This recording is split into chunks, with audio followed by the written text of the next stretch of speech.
കുറഞ്ഞ സമയത്തിൽ നമുക്ക് കൂടുതൽ കാര്യങ്ങൾ നോക്കാം. തന്നിരിക്കുന്നതിൽ നിന്നും ശരിയായ പ്രസ്താവന കണ്ടെത്തുക.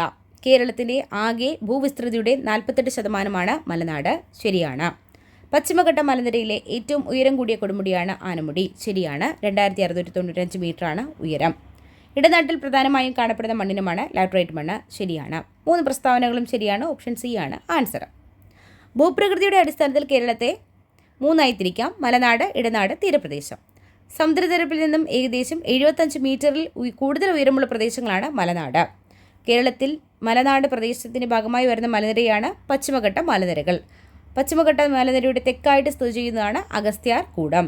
ആനമുടി സ്ഥിതി ചെയ്യുന്നത് ഇടുക്കി ജില്ലയിൽ മൂന്നാർ പഞ്ചായത്തിൽ ദേവികുളം താലൂക്കിലാണ്.